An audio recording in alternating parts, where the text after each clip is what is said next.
I'm Dr. Fiona Lovely, and this is the Not Your Mother's Menopause podcast. I'm taking the taboos of menopause and perimenopause and bringing light to the dark. No bullshit, no shame.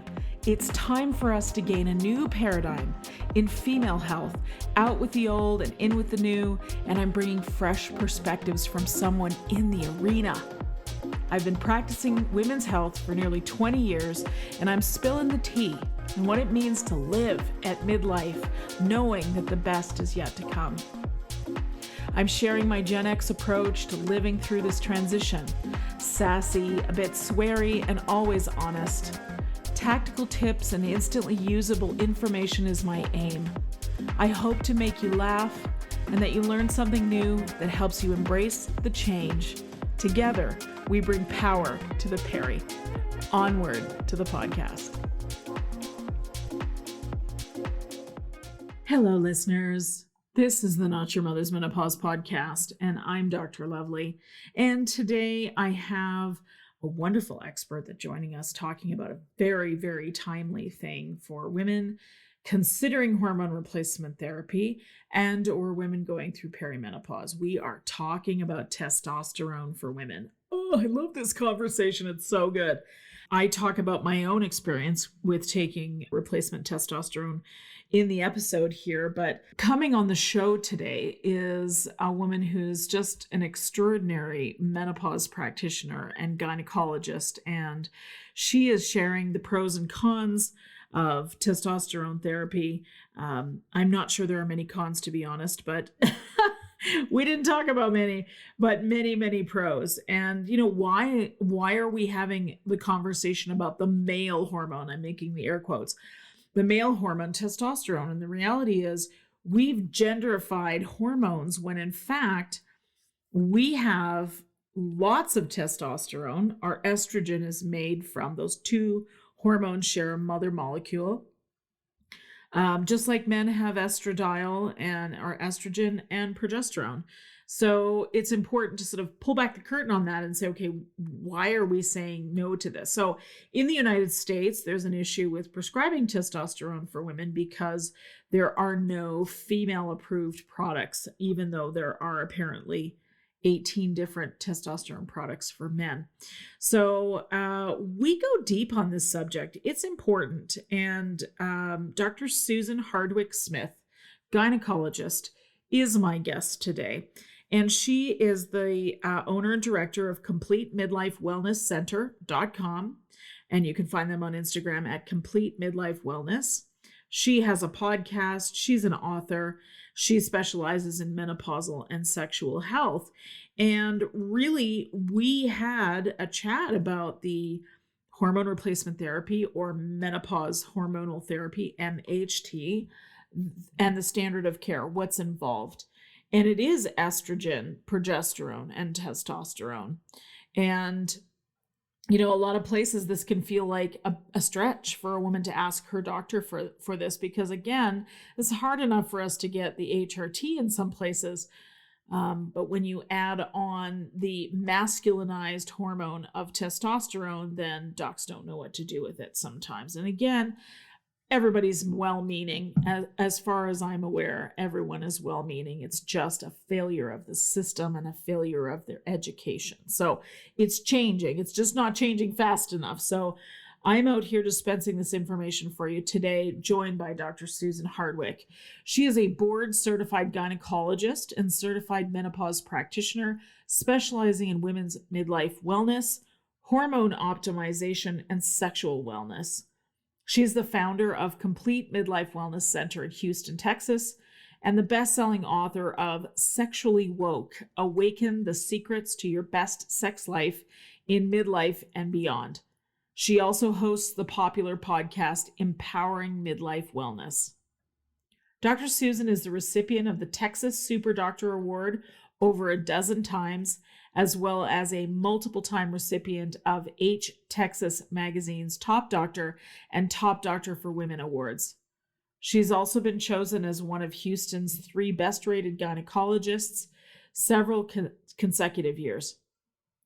Susan is also an ICF certified life and leadership coach, multiple time marathoner and Ironman triathlete, and mother of 3 teenagers. And if you've ever wanted to know what testosterone does for a woman's body, what it could potentially do for you, what it feels like when the testosterone is gone, Susan and I shared our own personal experiences about what happened when the testosterone was gone out of our bodies and what it was like to put it back in there.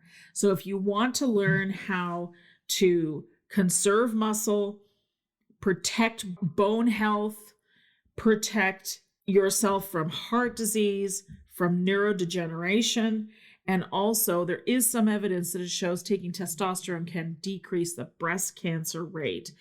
Like, this is bananas, right? All these years we've been told that these hormones cause cancers, especially breast cancers, but actually the research, and this is not even new research, it just so happens that we recently have reversed it. Anyways, you know me, I could go on about that, but we're here to give fresh information and give you the kinds of knowledge that you can take to your prescriber to say, hey, I think this is me, and I think I need this. And oh, here's a little spoiler alert.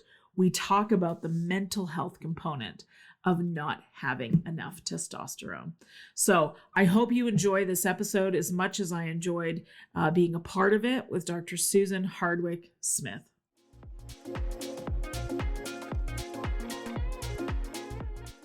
If your energy levels feel low and you're experiencing digestive issues like gas and bloating, even when eating healthy, nutritious foods, imagine how you might feel during the indulgence of the holiday season.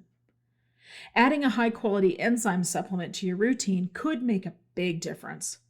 I personally recommend Masszymes by Bioptimizers. It's a best-in-class supplement loaded with full-spectrum enzymes for digesting proteins, starches, sugars, fibers, and fats. After you start taking Masszymes, you may notice that you no longer feel bloated after meals and that your belly feels flatter. These powerful enzymes boost your energy by increasing metabolism of your food for fuel. And by improving digestion, your body has more resources to allocate for mental and cognitive function. I can definitely vouch for these enzymes. I take them myself, and they are powerful. For the entire month of November, Bioptimizers, the makers of Masszymes, are having a Black Friday sale, their best sale of the year. All month long, you'll get discounts with my unique code, plus access to up to $100 in free gifts with purchase. You can only get this exclusive deal through my link, special for the audience of the Not Your Mother's Menopause podcast. You won't find this on Amazon or even on the company website. Go to bioptimizers.com/lovely and use code LOVELY to get your discount and free gifts today. All Bioptimizer supplements are best in class. If you don't agree, you can get a full refund for up to 1 year after your purchase, no questions asked. Again, the link to go to right now for this exclusive deal is bioptimizers.com/lovely using the code LOVELY, links in the show notes.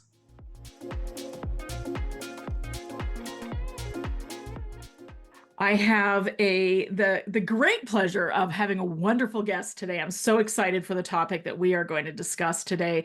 Welcome to the show, Dr. Susan Hardwick-Smith, gynecologist. How are you today?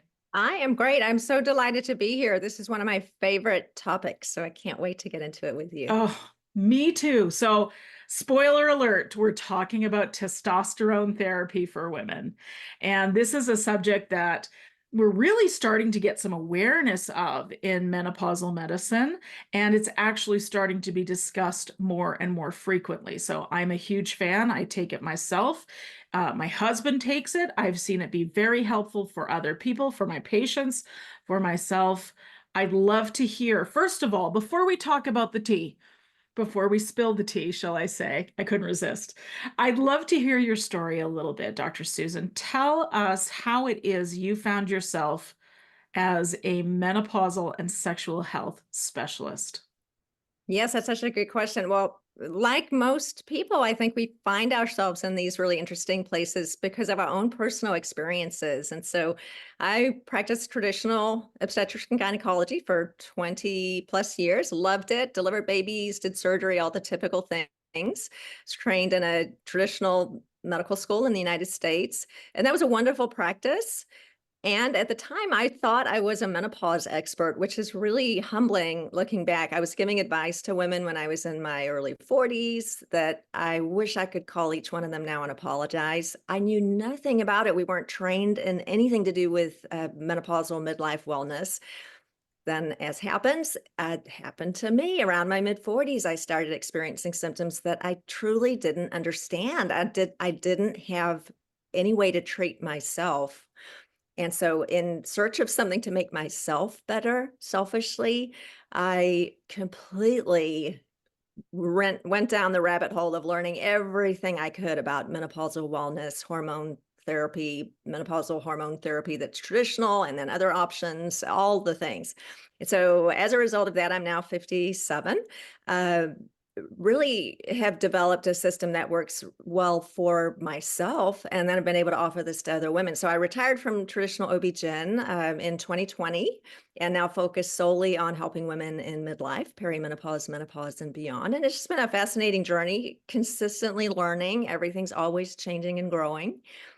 But that's the short version. And, I love the traditional medicine. It was great. But I think as your listeners and patients experience, and I imagine you do too, spending 15 minutes with a patient and not getting to the root cause and putting band-aids over things instead of looking for what's really going on, it got tiresome. I Mhm. stopped loving my job, and now I love my job again.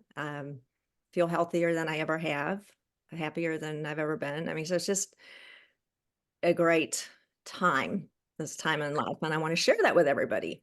Well, thank you for coming on the show to talk about it. And what I heard you say more than anything between the words was you're saying that there's hope for us after we stop menstruating, after the storm of perimenopause.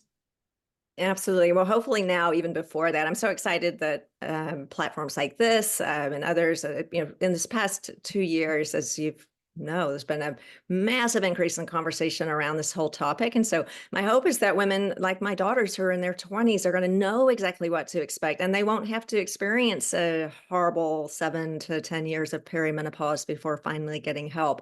I mean, this whole idea that we can't get treated until 1 year after our last menstrual period or whatever. So silly. I mean, it's hopefully a generation from now, it'll all be different, and we're getting there. So hope, absolutely, there's hope. No, we don't Wonderful. have to suffer at all, and we certainly don't have to suffer alone.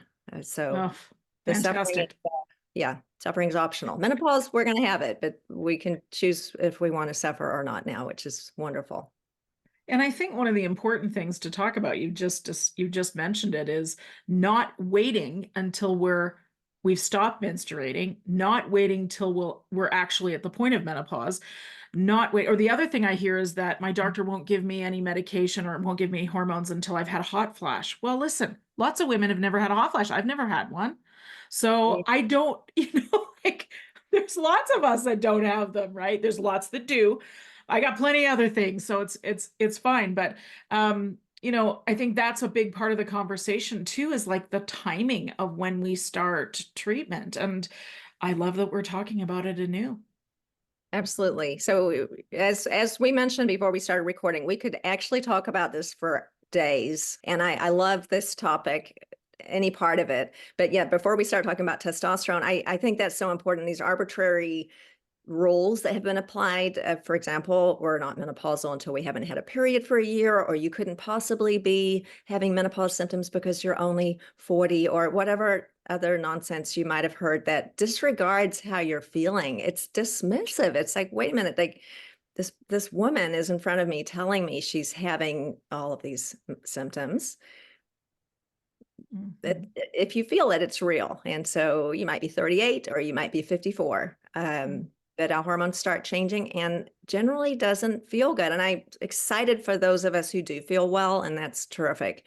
Um, they don't come to see me because they're enjoying their life somewhere else. But most of us don't feel well, or we don't feel optimal, and we can. And so, I love it when my patients come in when they're 40 or so, and we make a plan about what are we going to do when it happens, or if these symptoms do develop, so that it's not a big surprise and we're trying to dig ourselves out of a hole. We can have a plan, just like we did for puberty and pregnancy and every other thing. Yes, and how revolutionary to Right. sit down with a woman and say, okay, what are your concerns? What can we do now? What should we be watching for? How do we prevent these things from happening? And I know this is a big part of the longevity conversation in particular, is looking at how the hormones or the hormonal changes of perimenopause, especially with the brain, increase our risk of Alzheimer's and heart disease and osteoporosis. And these are the major killers of women. And now we can go in and say, let's supply what's missing so that we can have the next 40 years of our lives healthy and strong. Yeah, it's really an exciting time. I'm thrilled to have been able to practice during this generation. So I started practicing, as you did, when this was all a big mystery, and what we did know about hormones was frankly wrong. And so just being part of this change is amazing. And I know it's going to continue to change and grow. Everything we're talking about, we might change our minds next year, but just like you, everything I practice is evidence-based. This is real medicine, with randomized controlled trials to back it up. We're not practicing witchcraft Mm-mm, anymore, which is what mm-mm.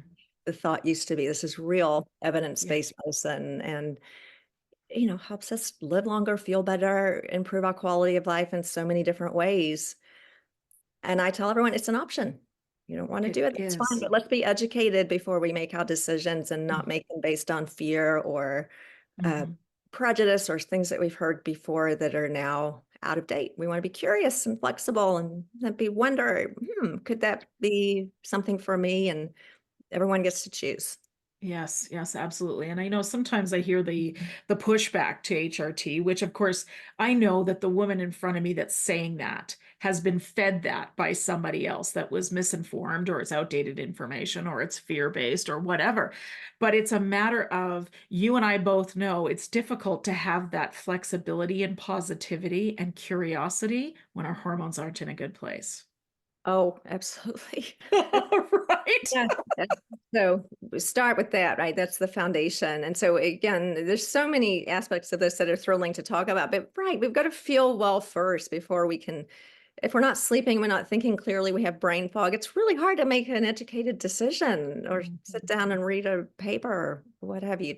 So we need to feel well and be given good information. And I gave that same information to patients 20 years ago. I told patients that hormones cause breast cancer, and we should stop them after 5 years, and all the other nonsense. And now we know it's wrong. So it's a great quality to be able to say you were wrong. Oh, yes. And Helpful. those, we've been wrong about so many things, right? Yes. It's our generation's big thing. People Mhm. used to smoke, and before that, we thought the world was flat. It's like just, it was wrong, and now we learned and moving forward. So very Yes, it's hopeful. That's a great way to look at menopause. yes, very much so. I remember doing a lecture years ago now, probably 18 years ago, where I suggested to the women in the crowd that if they were taking HRT, they should go to their doctor and ask to be removed from it, because it could be potentially cancer causing, causing strokes, etc. And at the time, that was the research we had. That's what we were taught, and we thought we were doing the right thing. It comes from well-meaning people. So if you do Mhm. hear that from your physician, they mean well. Of course, we all Yes. mean well in healthcare. That's why we went into the business. But some of us are too busy to be educated. Goodness, I am 100% focused in this very small field of menopausal medicine, and I probably spend 3 or 4 hours a day making sure I'm keeping up with research and things. So your family practitioner isn't going to be able to do that. So no judgment, but Mm-mm. frequently my patients are much more educated than their doctors. Which Mhm. is great. And so then you can go to your physician with this information, and hopefully start a conversation, and encourage them to learn a little. Absolutely. Absolutely. Well, and you've said something in your introduction to how you got to this work that I think is a really important thing to discuss is I will say to my patients, if your GP is not prescribing these things for you, then find a female physician that's in your age group because there's something about the experience now that I am 51 and in the thick of it. It's so different than when I talked to patients about it when I was 36 or 37. I wasn't even aware that what I was experiencing at that time was perimenopause. So that's me as the expert. So, Carl, right?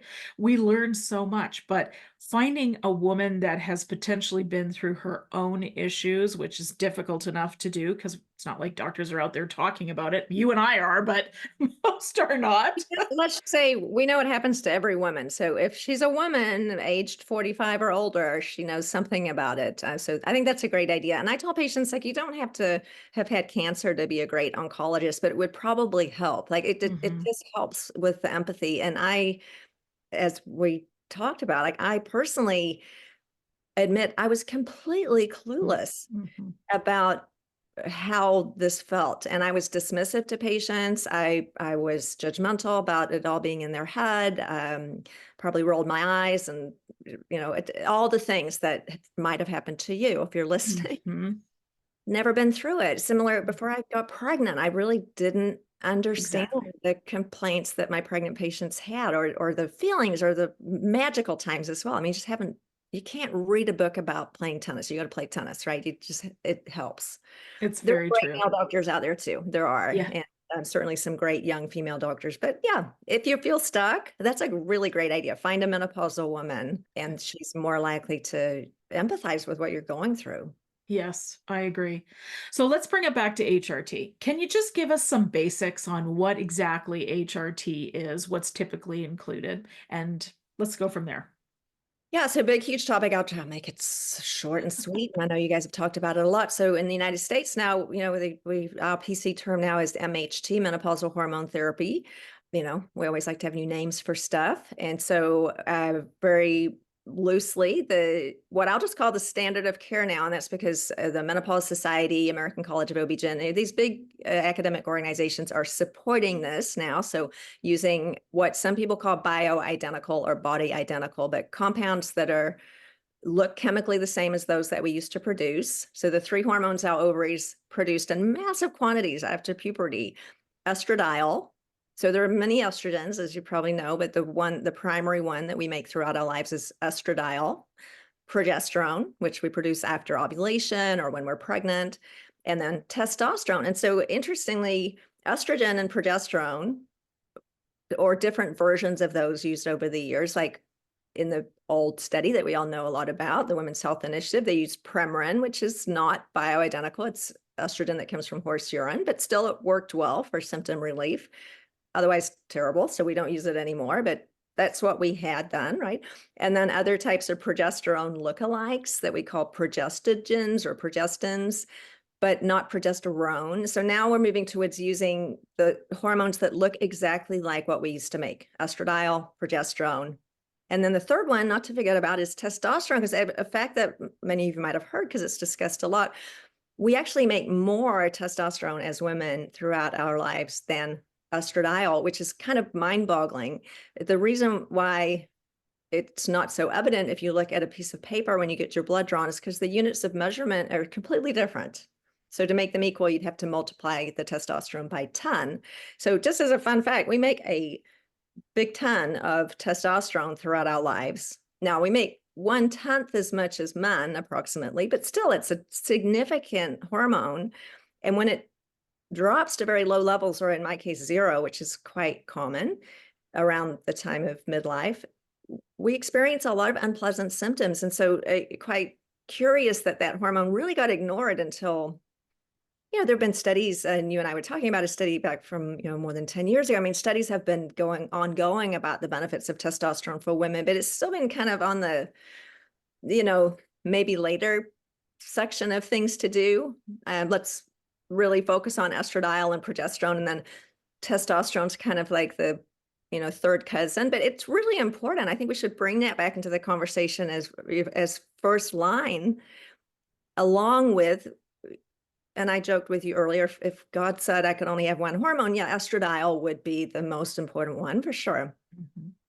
associated with massive health benefits that you touched on: a reduction in cardiovascular disease, osteoporosis, neurologic decline, sexual dysfunction, depression, anxiety, sleep, weight, multiple things if it started early. But testosterone has some really important functions as well. So if we're going to replace what we lose in menopause, it's something to consider. And perhaps not everybody wants to take testosterone, but I can tell you my personal experience with it was incredibly favorable. And my patients, we have thousands of patients that I've treated with testosterone since 2020, extremely high rate of well-being experienced Mhm. after taking it versus before.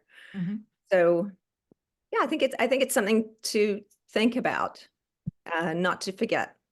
Well, I think part of the problem here with the testosterone is that it's just had some crappy marketing. It's been marketed as a male hormone. And Yeah. if it's talked about in the context of menopause, it's talked about in terms of libido and libido only. Yes. Yeah, you're right. It's had a terrible PR history. Yeah. And Yes. part of it, and you can sort of see why if you look back, like, well, how did this happen? It's curious. Like, how did this natural hormone that we've had all of our lives kind of become, demonized into something that only bodybuilders take, or only people that are, whatever, not you, right? Mhm. Because there were years where it was abused and misused in the professional sporting community, which is why it's a controlled substance in the United States, because of that misuse adventure. Um, it's performance enhancing. And I'll tell you what, I'm not in the Olympics. If it's performance enhancing, I want it. Right. I mean, Mhm. it is performance enhancing. And so that of course would lead to abuse in some groups. And so that's sort of how it got, I don't know, part of how it got to be taboo, but it is Mhm. curious. And then a part of it, I think, is that, as you mentioned, there's still some sexism for sure in medicine. That men can take testosterone, but Yeah. women can't. It's curious. And estrogen, men have estrogen, women have Mhm. estrogen. I mean, why is there such a discrepancy in the way that it's thought about as being okay or not? Like, does anybody think it's wrong for a man with low testosterone and who's symptomatic to enhance his testosterone with external Mhm. testosterone? Of course not. Mhm. But for women, it's still somewhat taboo. And it's much more mainstream now, but it's still not FDA approved in the United States. And so, it's still, there's a problem obtaining it in a safe way. The dosing has not been reliably agreed upon. The blood levels that we're trying to reach, there's no consensus on. So it's still very much in the groups like mine who treat thousands of patients. We're really doing it as a controlled experiment. Mhm. And hopefully leading the way for there to be some more guidelines around it in the future. We certainly hope there'll be an FDA approved version for women soon. Yes, yes. Well, is it a controlled experiment, or are you just giving back the thing that was always there? You know? Right, exactly, right. And I use that term. When I talk to patients, I do sort of joke that it's a controlled experiment with hundreds of thousands of patients who've tried it before. I mean, let's Exactly. let's just think about it. We know what happens when you get too much testosterone, in quotation marks. I mean, in certain situations that might be intentional, like in the transgender community, or in certain people who by own choice in the bodybuilding community might take excessive doses. Yeah, we know what happens. So the side effects are very well laid out because Mhm. people have tried it. On the other hand, it's also very well laid out what happens when we take what I would consider to be physiologic doses for females. So doses that just get us back to what we had before. And there are randomized controlled trials using testosterone versus placebo showing that testosterone does have benefit for women. So it's not made up nonsense. Mm-mm. Many studies supporting its use. We were just looking at one quite old one from Canada, actually, right out of your Toronto, Mhm. University of Toronto, looking at this, and that was back from 2012. I mean, so Yes. this research has been around for a long time, but you know, things move slowly in regards to women's health, especially I think in regards to women's sexuality, because it's just something that has been considered not important. It's just not important. And we are recording this on World Menopause Day, by the way. So here you are spilling the tea on the tea. and, Right. I'm so and glad we have one day. I know this will be published later, but World Menopause Day is amazing. I can imagine like our mothers never spoken of, let alone having mm-mm. a day dedicated to it. So yes, it's getting better. And 10 years from now, you and I will hopefully have a cup of tea and laugh about, can you remember when testosterone wasn't FDA approved? Like, wow, that's wild. But yeah, it's a slow process, but Yes, we're getting there. indeed.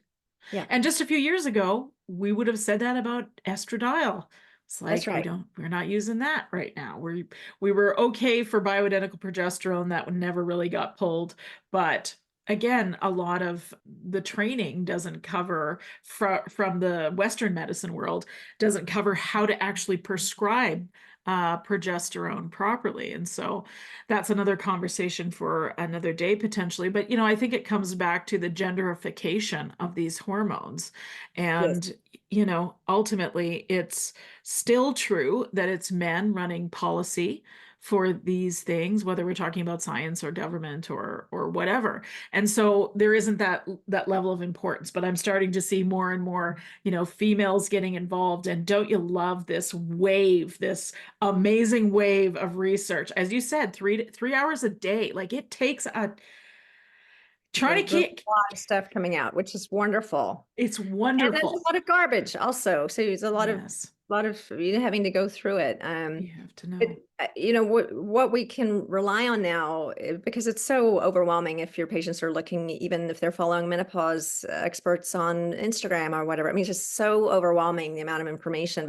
But some things that we know for sure now is that Mhm. after menopause, if we start hormone replacement therapy, and now we call it menopausal hormone therapy, in the first 10 years or as soon as possible after menopause or even before during perimenopause, massive benefits to our health for almost every patient. I mean, there's very few exceptions or patients who A would not benefit or B would be contraindicated to take. And so we know that now. I mean, that data is just pretty much irrefutable. I mean, we know cigarettes cause lung cancer. We know estrogen reduces heart disease, osteoporosis, all the things we talked about. I mean, that's just been shown over and over again in multiple really solid randomized controlled trials.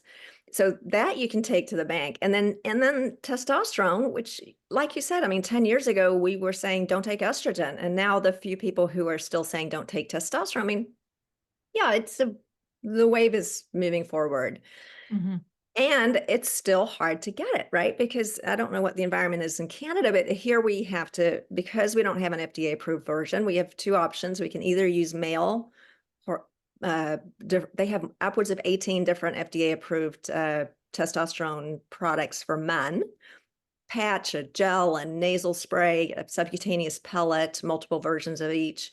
So we can use male testosterone and divide the dose by 10, but it's practically quite difficult to do that. If you imagine getting a packet of ketchup and trying to divide it into 10, it's quite hard to do. So, because of that, we almost Wow. always use a compounding pharmacy. And what's the environment of compounding like in Canada? Yeah, I was going to ask you that because this is how I get my own hormones, and most of my patients, depends on who's prescribing for them. But the compounding pharmacies are great. I haven't heard. I know some of the people talking. I heard Peter Attia just talking about this the other day about the concerns of some of the compounding pharmacies. Now, I don't know if I've been lucky or the regulation is tighter in Canada, but I've got a great pharmacist who does my compounding. She does it for my patients as well, and it's a good high quality product for sure. So, and we're monitoring everything with blood levels, so it's Yeah. not a problem. And it's interesting. My husband takes the androgel product, of Mhm. course, but when we share the same nurse practitioner, and when she said to me, "You need testosterone," I thought she was going to give me androgel, and she said, "No, no, no, that's way too much tea for women. We're going to do a compounded testosterone for you." And she said, "You can put it on your wrists or Mhm. you could put it on your labia." And I was like, "Okay, well, that sounds kind of fun." But here's the other. Anywhere where there's thin skin, you're right. And so I think she's scapegoated bites, and you could have used the androgel, and can you imagine trying to divide that into 10? I mean, just No. so this is it's quite comical in the United States, and I'm so excited that organizations like the Menopause Society, American College of OB-GYN are now stating that testosterone is without a doubt helpful for women. Now, as you mentioned, the primary indication is low libido, or HSDD, hypoactive sexual desire disorder. That's what it's primarily been studied for. And hey, that's great. And we don't have randomized controlled trials yet on this, but we know from multiple observational studies and anecdotal evidence that it improves muscle conservation. Now, if That's you're huge. yes, right, because Yeah. we know muscle is your Mhm. retirement fund, improves bone health. Mhm. Some data suggesting it might reduce breast cancer risk. We don't know that for sure yet, but it certainly doesn't increase it, doesn't increase any cancer. And like anything, truly, I say the dose is the poison. Like people who are opposed to it, you might hear this, oh, you can't, if you take testosterone, you'll get acne, oily skin, hair on your chin, clitoromegaly, your voice will get deeper, your hair will fall out. Well, yes, that would happen if I gave you 10 times too much. But so would happen if I gave you 10 times too much Tylenol, you would go into liver failure. So the dose is the poison, not the hormone. The hormone is a natural hormone you've had your whole life. And it's Mhm. critical that it's dosed appropriately for a female. And that just basically shuts down that entire argument of it'll cause all of these problems. It Mhm. won't if you dose it properly. And I love that you check blood levels. I think that's a very wise thing to do. Mhm. Mhm. Couple reasons. One is to make sure the compounding pharmacy is making what they say they are, because Mhm. I love compounding pharmacies. I use them all the time. Sometimes regular pharmacies don't have a particular dose. Sometimes there's a shortage of a product like Mhm. semaglutide or something else, you can't get it. Or Mhm. sometimes it's not FDA approved, like testosterone. So what option do we have? But people who complain about compounding pharmacies, I tell them, this is my thought. Every time I go to a restaurant and I order a meal, I trust that the chef didn't poison it or make it with something that'll make me sick. There's a massive trust element every time I go and eat a meal outside my home. And we Mhm. do that every day, or take vitamins or supplements or Mhm. wash your hair with shampoo or any of these things that we just do without thinking, because we trust that what they're giving us is what they say it is. And is that always the case? No, but we nor is it with FDA approved products. There are occasionally batches that are not perfect, but we find a compounder that we like and we trust them, and then we check, right? Mhm. Levels. Yes, that's right. Absolutely. Right. And not because we don't trust the compounder, but because people absorb things differently. Like your skin's different Yes. than mine. Even if we put exactly the same dose on 10 patients, we would see different blood levels because people's metabolisms are different. Mhm. They exercise different amounts. The temperature's different. So I think checking blood levels is wise to make sure Mhm. that we don't get too high. And so, yeah, if we're doing those cautious things, using a great compounder that we trust, checking blood levels, staying in what we consider to be physiologic for women, that whole argument can really be put to sleep. It would, Mhm. yes, we're not, I tell it, but don't worry, we will not have those side effects because we're going to check to make Mhm. sure. Just like if we gave you thyroid medicine or anything, we would check and make sure that we weren't giving you too much and making you sick. Because I promise you, our goal is to help you to be well. So Mhm. if you hear that argument, and you will, yeah, it can be Yeah. dismissed if you have a provider like Dr. Fiona or me who do it carefully. Yes. Carefully is important for sure. Well, and I think actually to go back to the discussion about the cream and where to apply it, I actually called the pharmacy this morning to ask for a refill to be made for my testosterone cream, and my husband happened to be standing nearby, and I looked at the label and I said, "I bet yours doesn't say apply to your labia." And he goes, "No, definitely not." Where does he put his? He puts us on his shoulders.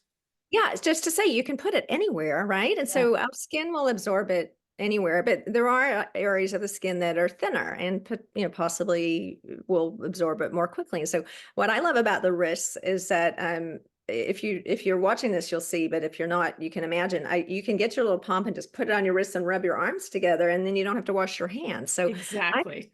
I'm busy. I bet you are too. Yes. I just like don't like that and done. Easy. Yeah. Um, It's so if you easy. put it somewhere else, you've got to wash your hands. So, but you could put it anywhere. And there is some, there are no randomized controlled trials on putting it in the genital area. I'll tell you this, but there is some evidence. Some women experience that they get a local reaction where it's placed. So sometimes you can get hair growth where it's placed. Sometimes, and the good news is you could experience some more sexual arousal if it's placed Mhm. in the genital area potentially. Now, again, we don't have studies to back that up, but I've certainly seen that in our anecdotally in our patients. It's harmless. So Yes. if you want to try it, that's a perfectly fine idea to try. We have vaginal DHEA products, for example, that are FDA approved. So DHEA is a precursor to testosterone. So you can put testosterone in the vagina. The FDA says that's okay. DHEA converts into testosterone and then into estradiol, but they haven't approved a testosterone product. I mean, it just, some of it doesn't make any sense, but we just have to No. understand that and then in a logical way work around it with what we currently have. Hmm. Hmm. Hmm. Absolutely.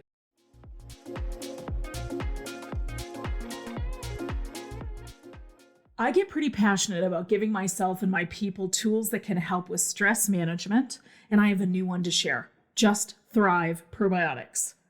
Stress is at the root of nearly everything that makes life feel harder. Sleep loss, low energy, dissatisfaction, irritability, illness, etc.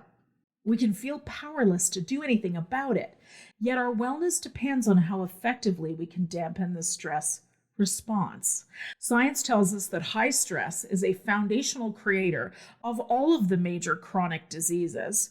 And we know exercise, healthy diet, and meditation are important, but we can still do more to stress less. Probiotics for stress, though? What? Yep.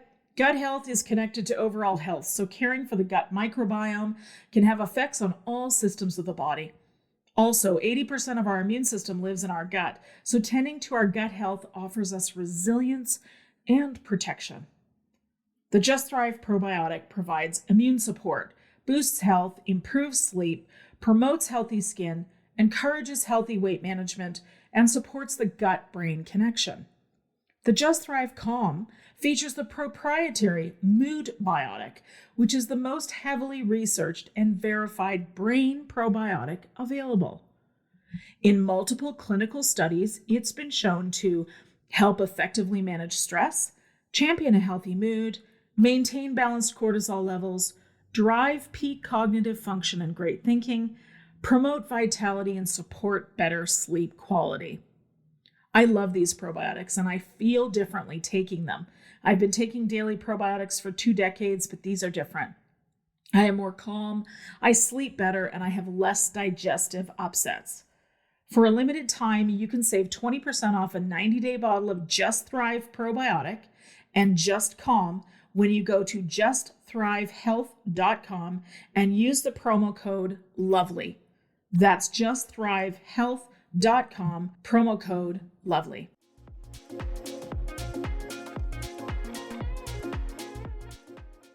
I want to come back to the symptoms discussion around testosterone. For me, this is my own shared experience with this. It was earlier this year in the spring, I just had a real decline in confidence, which has never been an issue for me, at least not as an adult.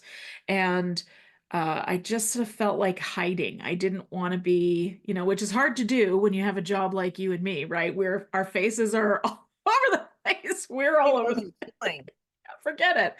Mhm. And I was started to have the decline of confidence as well. And I said to my husband, I said, I'm pretty sure because I'm not at the point yet where I need estrogen other than vaginal estrogen.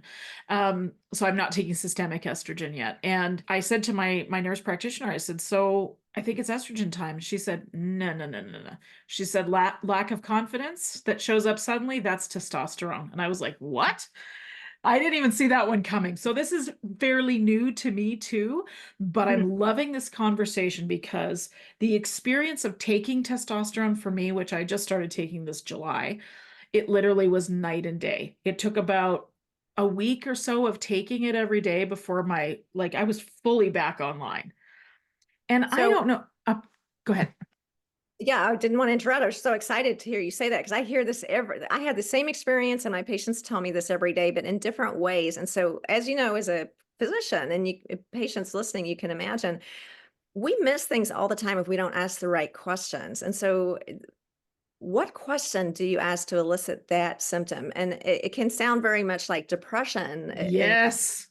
Which is why there's if you go to your doctor now, this was a study done in 2023 in the United States, you're 4 times more likely to be offered an antidepressant than menopausal hormone therapy if you're in menopause. Because we say things like, I don't know, I'm sort of socially isolating. I don't feel like doing stuff anymore. I've sort of lost my confidence or my motivation's down and I feel kind of low and I don't want to have sex.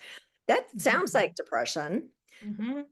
And it might be. It's pretty Yes. common to feel that way, but I often, the root cause, which is what we're all interested in getting to, fixing the root cause, not putting a Band-Aid over it, Mm-hmm. um, often is hormone depletion. And so this is very interesting, I think. So the studies on testosterone have looked at sex drive, right? So HSDD, sex drive, and I had no sex drive and my sex drive got better. So great.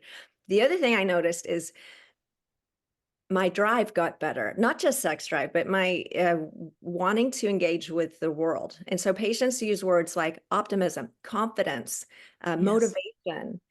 And guess what? When you have those, you want to have sex more because it's not, Yes. and many women don't have sex available or they're not interested in the act of intercourse or, the act of sex, but they're more likely to say yes to a game of pickleball or say yes to a lunch invitation or a trip or just trying something new.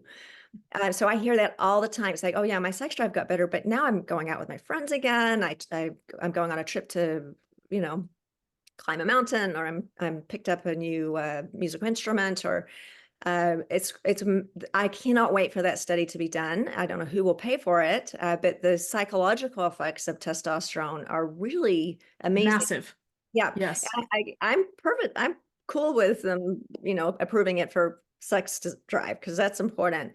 And when we take it for that reason, Mm-hmm. we find our confidence and all the other things get better too. Because sex drive is not just one thing; it's like No. a desire to engage with the world in all these different ways. I'm so excited that you brought that up because I had the same experience, and my patients do too. But they're often not asked that question. That's right. That's right. It's the psychological versus the physical. Like, Mhm. where are the questions being asked? And it's in the medical literature, it's referred to as I don't feel like myself. Right. And It's it it can, Oh, and it's always treated with antidepressants, which is not a yes, good treatment for not feeling like yourself. I mean, that makes you feel even less like yourself. Some people need antidepressants. Don't get me wrong. If you have depression, that's a wonderful route. But and if these symptoms start around the time of menopause, let's just look and see if there's a hormonal component as well, at least. Or I tell people, absolutely. perhaps that's the only thing. If we can optimize your hormones, maybe problem solved. Like, let's do that first. Uh, Absolutely. Yes. This is my sweet spot, the cognitive impacts of menopause. So oh, I love talking about it. It's the thing I'm asked to talk about most with my patients, and if I'm lecturing or on a guest on a podcast. And it's just something that we're really just starting to really understand. And you and I both know, as you've talked about the research, but just the reality of being in clinic still is that we see the women come in with the hormone that are hormone deficient but we're just given an antidepressant and never given, like, not even a, hey, you should go see a psychologist first, and then if you still need help we can talk about it. But that's exactly what I said to my husband before I had that visit with my nurse practitioner, was if I didn't know myself so well, I would think that this was depression, but I know it's not, because it was literally like a switch. It just went off one day. And I remember just how different I felt. It was like the first time I took progesterone. It was like, oh my God, I could sleep through the night. And there was a softness that wasn't there. And it, yes, it, all of those it, things. it does sound a bit too good to be true, but it really is. I had that experience too. When our hormones are depleted and we replace them, I like, I use gardening analogies a lot. When you Please start, do. yeah. So in Houston, it's really hot in the summer, and then we have these crazy weather events where it'll freeze. And so you have a lemon tree, it doesn't like that, right? I had a beautiful lemon tree and she was flourishing, and then it froze, had a hard freeze, tree died. Well, I thought it was, Oh, but my landscaper said, well, let's just try everything and put some miracle grow sticks and so on. Well, lo and behold, came back in the spring. And so when that happened, I was like, that is what it feels like when you think it's dead and then you put something there that it needs. I mean, the tree needed sun, water, whatever's in miracle grow sticks, I don't know, yeah. needed that. I don't either. I needed estrogen, progesterone, testosterone. I thought I was dead, and then it came back. I felt like that lemon tree. So you can blossom again. It's not dead. That's one of our little sayings. She's just taking a nap. It's back. I've made the "it's alive" joke a few times with Right. my husband. It's so interesting. So this understanding of the cognitive effects of menopause is very interesting, and also it can't. It's such an interesting conversation because, on one hand, we're fighting against this forever idea that women's illness was all in your head, right? So The hysteria, hysteria. Yes. nothing wrong with you. It's just, you're depressed or anxious or something's wrong with your brain. And so we're really leaning into understanding that this is actually a biological problem that's causing the changes in our brain. Mhm. And yes, that's still important. So I think we can hold both. Yes, it causes massive cognitive issues, memory loss, mood changes, not feeling like yourself. I thought I had Alzheimer's, a brain tumor, every autoimmune disease, every, 100%. I mean, I Yep. diagnosed myself with bipolar disorder, everything. I didn't have any of those things, Yeah. hormone depletion, but something was wrong. Do you know what it's like, Dr. Susan? Remember when we were in med school and like all of a sudden you go to pathology class, you're like, oh, that's me. Oh, I've got that for sure. Right. You know Okay. that that school syndrome? Don't, I mean, I'm a gynecologist, right? For goodness sake, you'd think I would have a clue, but I didn't. I was 45. I had no idea. I, for whatever reason, thought that wouldn't happen to me. I would just drink green juice and do yoga and meditate, and I could just make everything better. And those are good things to do. I do those things, but we can't bring those things back. My estrogen was zero. My testosterone was zero. My progesterone was zero. It was undetectable for all three hormones. And you know, felt like that lemon tree. Yeah, you did. Um, Yeah. and could I have survived without it? Yes. But I look at my mom, and those of us our age, if our moms are still living, we can sort of see what might happen. And Absolutely. my dear Yeah. mom is 91. She's still breathing, but she has osteoporosis. She's got cognitive decline. She's got heart disease. She's got every single thing that you Mhm. could possibly prevent if we had known this then. And so we don't have to do that. Like Mhm. we can choose a different way to age now. And I Absolutely. remember like when she of course she can't remember anything. Such sweet little thing. She's like got 1 pound of muscle in her whole body, and you know, lost 6 inches of height, the whole works. She said, I was asking her about menopause. She's like, I don't remember. I don't think I had that. And my sisters and I are like, oh yeah, you did. Like, remember when mom like got up and like threw a plate at dad's head? We were like 15, so we're like tick tick tock. She was like Yeah. 15. Oh yeah. Yeah. And you know Uh-huh. what was as you know, the thing to do at that time, my dad, who was a doctor, said, Mom's just having a hard time. She's going to go to her room. Best thing is just to leave her alone. So the poor thing is in her room alone. Isolated. Yeah. No one to talk to. Don't talk about it. No one's going to talk to you about it. No one's going to go ask you if you're okay. Just that was the instructions. Leave her alone. And then the next day she'd come out and pretend everything was fine. That's trauma. I mean, no wonder Yeah. she forgot. It's probably totally Yes. horrible. So yeah, back to your excitement about the cognitive changes in menopause. I mean, this is what our mothers had to go through. I mean, that is seriously awful. And she was never the same. She used to play tennis and be very engaged, and she just sort of stopped doing stuff after she Mhm. was 50. And it's Yep. so sad. Same with my mother. Mhm. Was given an antidepressant when she should have been given hormones, and 15 years later, she Parkinson's. So And yeah. yeah, so imagine what would happen if my mom had got estradiol, progesterone, and testosterone. She'd Exactly. probably still be playing tennis. Yeah. But we can do better, right? So we can do Mhm. And we will. And we will. Thank Yeah. you so much for bringing this information. There's so many more layers that you and I can pick through, and I'd love to ask you to come back on the show to talk about women's sexual health. Can we do that? My other favorite topic. Somehow I knew you'd say that. It's like me Oh, and who's brain. that? I had none. I'm seriously like, I had no sex drive, and I previously enjoyed sex. Zero. Like, I would rather do the dishes. I'd like be avoidant. I went from like Yeah. pretending I liked it to pretending I was asleep. I mean, really unhealthy. And so when that came back, I mean, it's like, oh my God, thank God. Like, I didn't die. Like, it's transformational. Now, does it happen for everybody? No, but it happens for a lot of people. And it's worth exploring. Like, we don't have to accept that that's just dead and you're old. So, you're 57, you shouldn't be having sex anyway, or whatever it is that we were taught. Just baloney on that. Oh, it is. It really is. And, a couple of things come to mind. First of all, the hormones are meant to connect us to others. And so when we lose the hormones, they decline.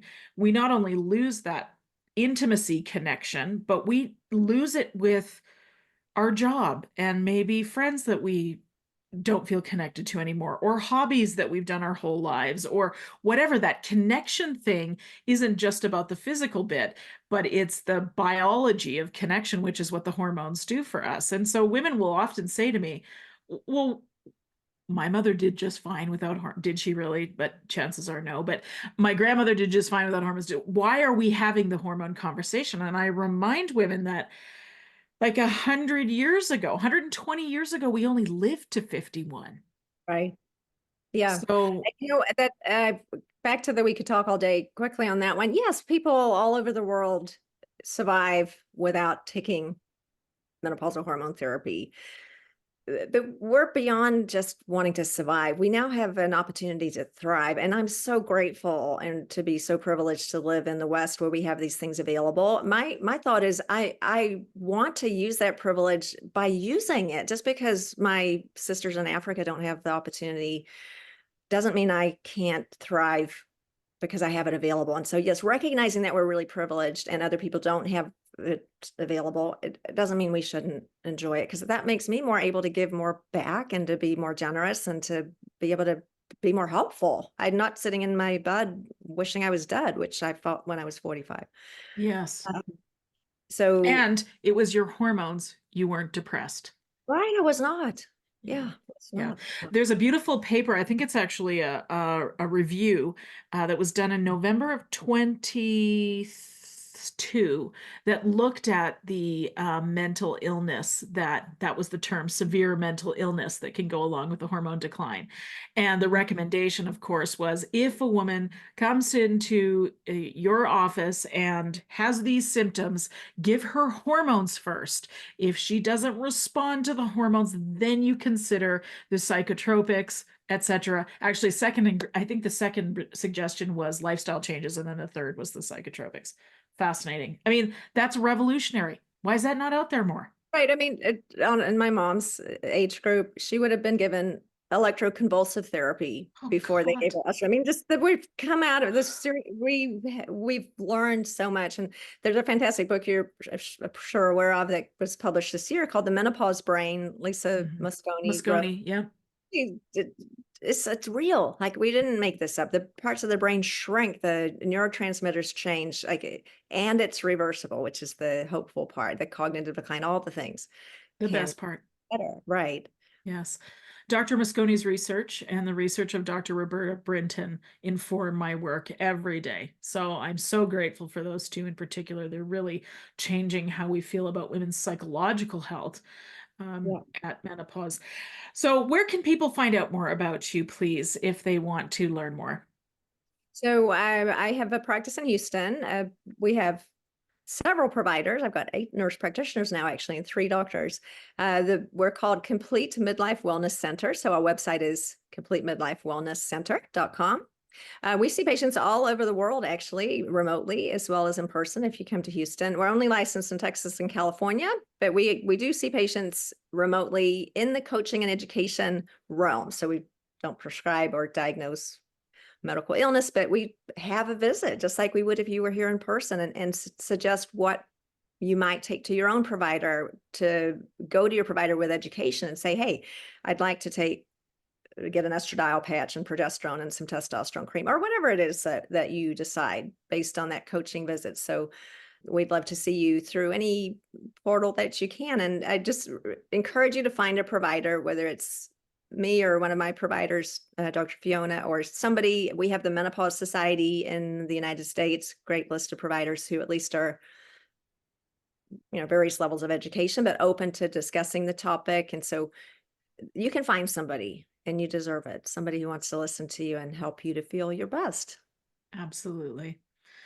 So I have two questions I ask all of my guests, and I want you to have some fun with this a little bit, please. The Ready? first question I just recently started asking because, in Canada here and from what I understand, all of the Western world countries except the United States, we have, and that's a different discussion for another day, we have a maternity leave that is paid by the government for a year. Either parent can take it, both parents can take it, etc. And I started to hear stories from patients that had been traveling of the way countries are supporting women. For example, in the UK, of course, the National Health Service, the NHS, provides hormone replacement therapy for any woman that wants it. We've just got new legislation here in Canada where that is going to be, we'll get contraceptives covered by the government, federal, as well as HRT, which is really exciting. And Hey, isn't that great? Yes. And one of the other things I heard about was a patient came back from Holland and her daughter had just given birth, and the local government had provided a night nurse for a month after birth so that mom could sleep through the night and heal and take care of baby. And I thought, my goodness, that is revolutionary. Why does every country not have this kind of policy? And so I started to imagine that we could take a menopause leave. What would that look like if our government supported us and gave us the opportunity to take a year away from whatever we were doing that we felt like we needed space from? And we were fully supported in terms of maybe we got a stipend that allowed us to get all the services we want. Maybe we wanted to travel. Maybe we wanted to go back to school. We could literally spend that money how we wanted to. I want to So live my, in the fantastic world that you just created. Mine. That sounds amazing. and Dr. Susan, here's the thing. By having this conversation with women like you, by my listeners hearing me talk about it, we create that world. So the more that gives me goosebumps just to think about. So the more we talk about it, the more it becomes not so weird anymore. Like women taking testosterone when a few years ago, it was still only a male hormone. Anyways, my question to you is, you get your menopause leave. Tell me about what kinds of experiences, services, products, people you're going to bring into your menopause leave. That's a great question. I don't think I would take a year off if I was given a year off because I actually love my work. I think we could take, in my fantasy world, we could probably give patients a menopause fortnight, couple of weeks, check their hormones, get them optimized, get everything rocking and roll again, and then they'd be back to wanting to do all the things that they wanted to do before. But what would I do if I got a year? I'd write a couple of books. I'd fly to Yeah. Toronto. I'd visit you, get all my menopause friends together, and we'd go on a big adventure and climb a mountain and just get a bunch of women together and connect and talk. And this is why I love doing retreats. Talk about what is happening in our own souls, and then we find out, oh, me too, I had that I had that same feeling, I had that same experience.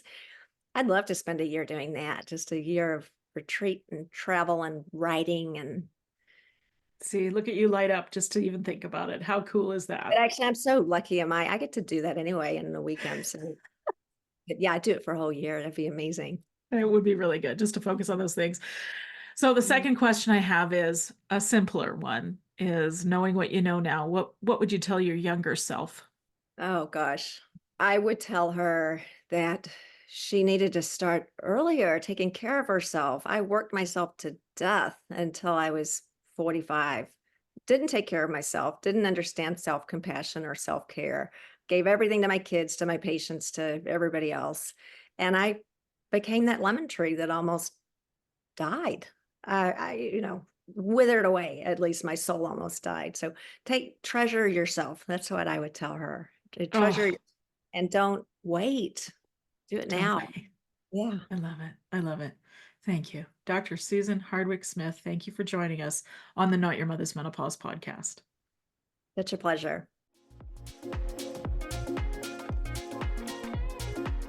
The information and other content provided in this show, or in any linked materials, is not intended and should not be construed as medical advice, nor is the information a substitute for professional medical expertise or treatment. We are doctors, but we aren't your doctor. Seek your doctor's opinion. If you or any other person has a medical concern, you should consult with your healthcare provider or seek other professional medical treatment. Never disregard professional medical advice or delay in seeking it because of something that you have heard in this podcast or in any linked materials. If you think you may have a medical emergency, call your doctor or emergency services immediately. The opinions and views expressed on this page and in this show have no relation to those of any academic, hospital, health practice, or other institution. Thank you.